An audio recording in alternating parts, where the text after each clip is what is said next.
Hey guys, welcome back to the letter.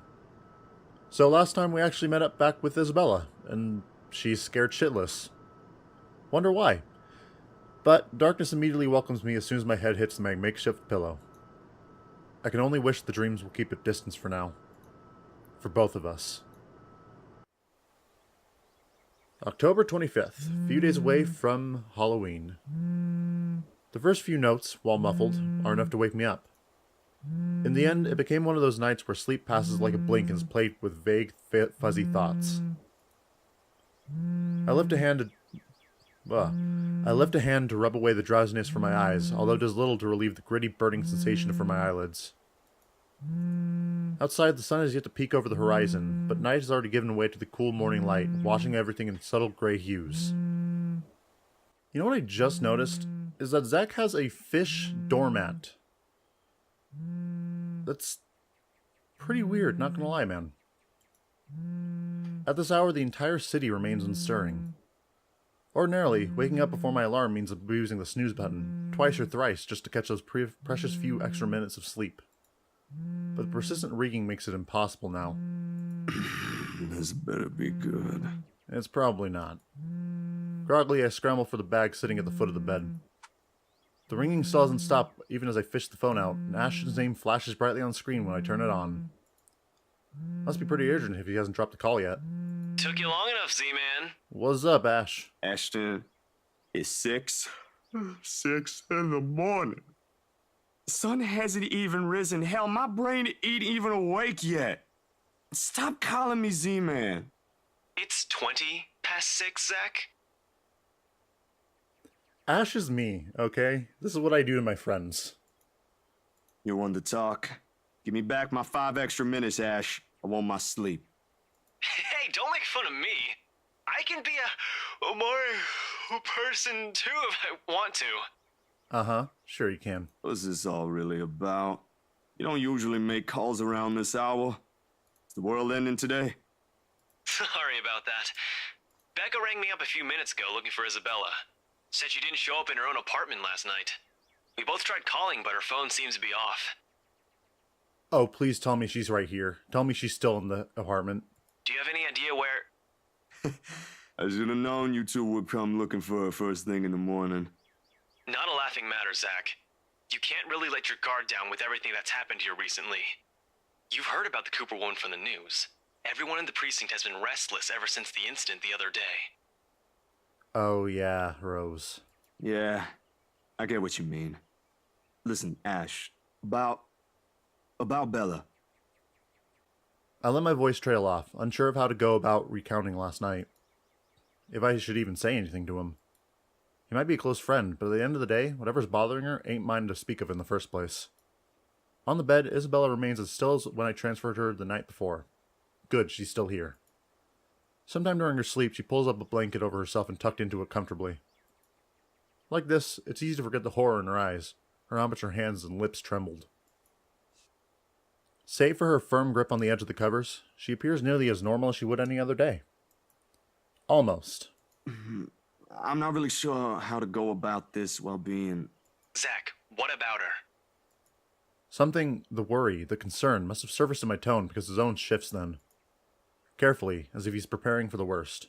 Look, you don't have to worry about her. She's with me right now. Since last night, in fact. Oh, why didn't you just say so earlier? She kinda knocked in the middle of the night. I couldn't possibly wake you two over that. And with how things are when she arrived, I thought it'd be best if I let her rest first. I just wasn't expecting people would be looking for her before the rooster even crows. You could have at least called her something. Becca's beside herself with worry when she found out. As she should be. You know how much she frets about the smallest stuff. I know. I'm sorry. That was a lapse on my part. And I just didn't think, okay, you know what? Rebecca's worries ain't completely baseless. Oh, are you gonna tell her?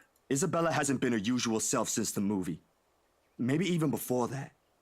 I don't know if I should be opening my mouth about this, but Bella didn't outright say I shouldn't, so... So something's wrong then? Absolutely, my friend. I'm not quite sure, to be completely honest. I couldn't get the story out of her. Really? I thought you had learned something from me by now. Yes, we learned how to beatbox horribly like an Asian man. That's not it. Ash, when she appeared at my doorstep last night, she was shaking, and when I tried to ask her about it, she just panicked. Had this frightened look on her face. I'd be surprised if this was the first time I've seen it, but it ain't. Dude, the first time, she was screaming. What? First time? When was this? Wait, first time? What? You weren't talking about the thing in the movie house, are you? Because that was just us fooling around. Granted, I think I went overboard with the joke, but... No, it happened the day after. When she invited us to lunch, you weren't there. Oh, yeah, right. Forgot about that. We were walking 1 second, and then the next, she's crying out. I'll be straight with you. That scared me shitless. It bothered him if the way he falls silent after his telling. But whatever his opinion is, stays absent from his voice when he speaks again. He's always been good at that, hiding what he thinks. Did she say anything else? Nothing. Won't tell me anything aside from a few vague words. I didn't want to push it. Where is she? Is she still sleeping? Right here with me, still sleeping. Should I wake her up or something? Let her know you guys are looking for her? No, let her sleep. No need. Let her rest. I'll drop by in a few. Thank you, Ash. Today? Don't you have work at this time? I mean, I can drop her off home myself before meeting my client later. Look who's talking. My schedule's flexible, Ash. Last time I checked, you're the one who didn't have that luxury. How on earth do you think I'm able to tag along when you need me? It's not completely out of the way. They live on the other side of the town from you, Ash. Your definition of out of the way is a little screwed up, you know. Listen, he will go anywhere for this girl, alright? Let him do this. It's fine. I have some things I need to do anyway. I'll call you back. I've got to let Becca know that Scared Cat's fine. Bye. He drops the call before I can even get a word in, and for several minutes after, I find myself simply listening as the rest of Luxborn rouses. The increasing sound of passing traffic, the bustle of the nearby shops preparing for the day, and the growing clamor of the people while they go about their morning. Not the most soothing sounds to hear following a troubled night, but the routine puts me at ease nevertheless. What's comforting, what's safe, what I'm used to. Nearby, Isabella shifts but doesn't wake, blissfully unaware of how the city slowly stirs itself back to life. Was her night as restless as the one I'd had? Were her dreams as lucid? Probably more. In hushed moments like this, I envy her. Unreasonable, probably a little unfair to say such in light of last night. If only forgetting is as easy as breathing. A small yawn escapes me when I rise from the couch to stretch. Luckily, the short conversation with Ash has effectively driven away all will to go back to sleep. I still have a day to get through despite the proverbial ghost hanging around. The orange bottle sitting at the edge of my table is reassuring against the palm the instant I pick it up. I don't know what's going on. The sterile odor of the capsules equally so. Yet the weight they carry is something I've never gotten used to. Years ago, I'd spend minutes, heck even hours, staring at a single pill prior to taking one in. Now it's just a routine, a way to stave out the unwanted nightly visits. Although, I don't think Dr. Navarro will be quite pleased if he ever finds out I'm relying on them again. I do owe him a visit, regardless. Especially after missing our appointments on purpose and ignoring his call for weeks. Another sigh comes out, tired and weary, and then I pop the tablet into my mouth. Zach? What time is it? Bella, hello. The bottle in my hand hits the table with more force than necessary. As much as I trust my friends, there are some things I'd rather keep to myself. Morning, Bella. Did you sleep well? She answers the question with a long, drawn-out yawn, one reminiscent of a child. A chuckle manages to come out of my mouth at the sight.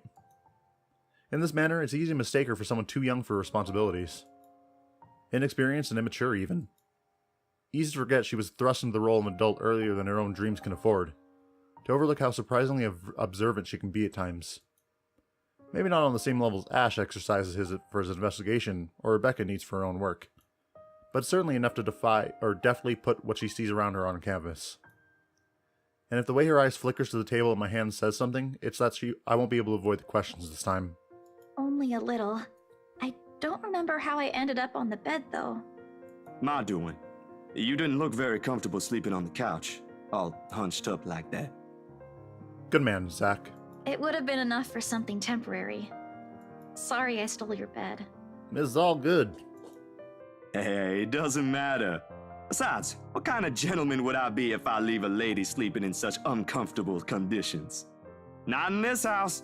My nana will give me a tough scolding if I ever did that, I'm telling you. Thanks a lot, Zach. I know I barged in at a very inconvenient time last night. I wasn't really thinking when I did, and... Forget it. It's the ghost. Hey, it's cool, Bella. I ain't mad at you.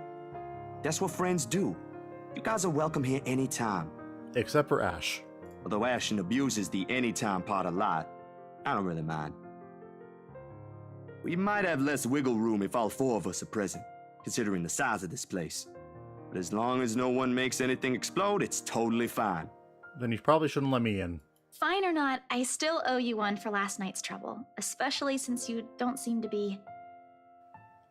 A concerned expression passes over her features as he spares another cursory glance over the table, back to the bottle holding every small piece of what keeps the bad memories at bay. The blood blooming over Pa's heart, the horrified look on Ma's face as he watches him fall lifeless to the ground, and every ounce of spite seeping from the stranger's smile. You don't belong here. You monkeys don't belong— oh, Jesus. It never stops, doesn't it? Well, you don't seem to be feeling well.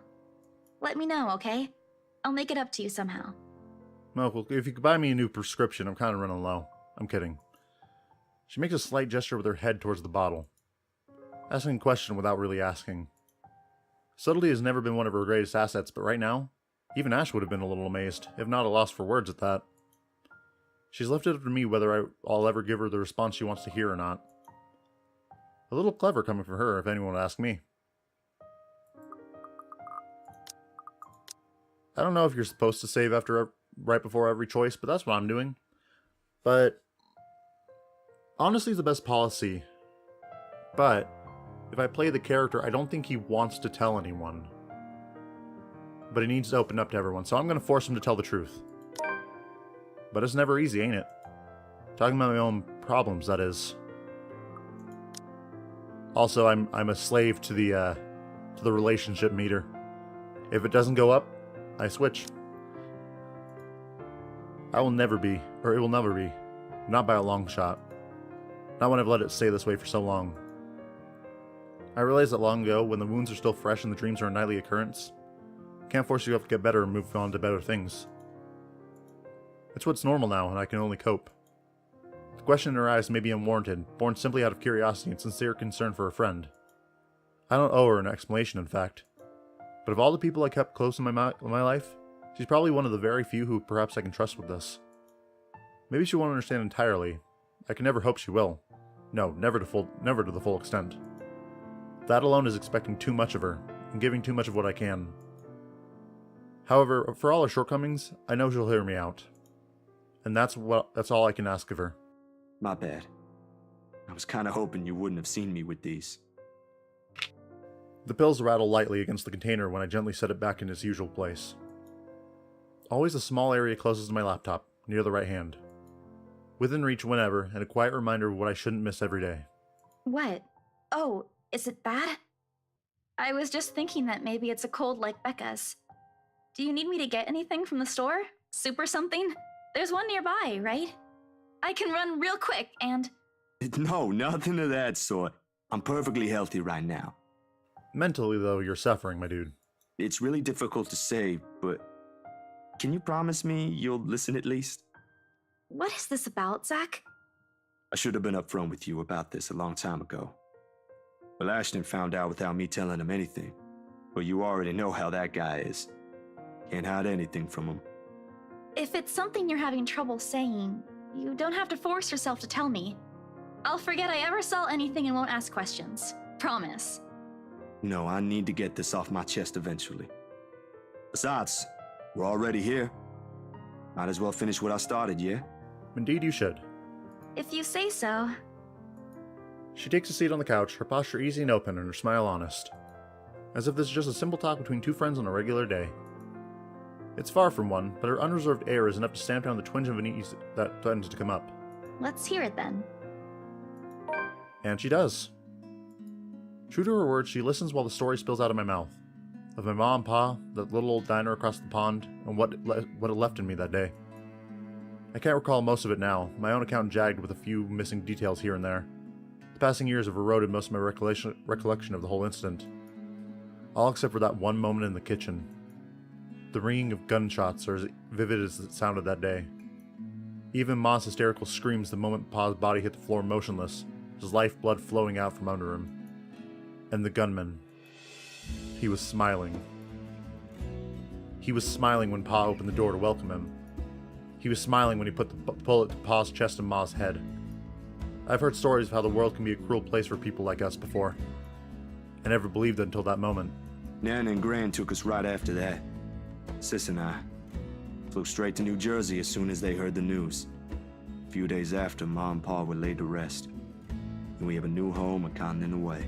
I didn't even get the chance to take my favorite pillow with me. They said something about the change of environment will be good for us. They had no idea the different kind of ghosts would follow me here. I expected questions, mostly those brimming with childlike curiosity, maybe some that are a little too hard to answer. But to her credit, she just sat there, lent her ears, and looked at me with no expectations or unnecessary judgment in her eyes. She appears wiser and older like this, easier to see the breadwinner in her. Her younger siblings are lucky to have her.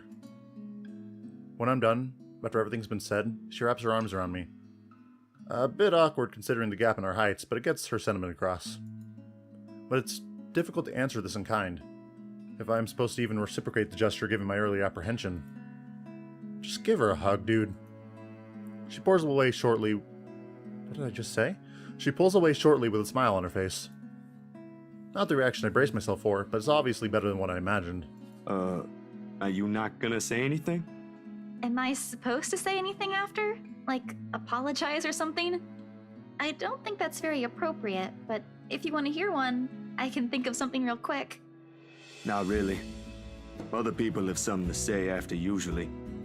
And they're not necessarily nice either. Like, fuck the gunman? Oh, okay then. I won't. I can't think of something anyway. Sorry, I'm not very good with this. Who else knows, by the way? Ash, your sister, you now. My older sister, grandparents, and just Ash and you for now. Maybe I think I should tell Rebecca too, but... But not right now? Yeah, not right now. When I'm ready. Like today. I'm sure she'll be willing to hear you out once you do. Oh wait, that's... I just realized that was the inspiration for his movie, isn't it? I don't doubt she will. I'm more afraid of how she'll react after. One step at a time, yeah? Whew!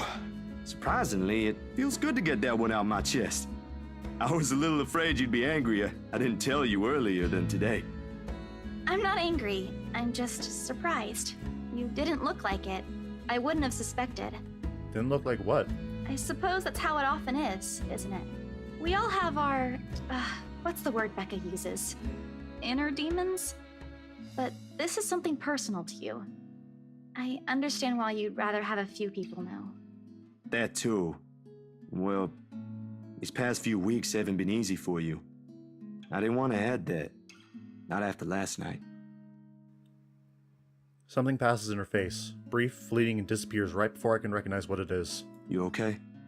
Yep, no worries.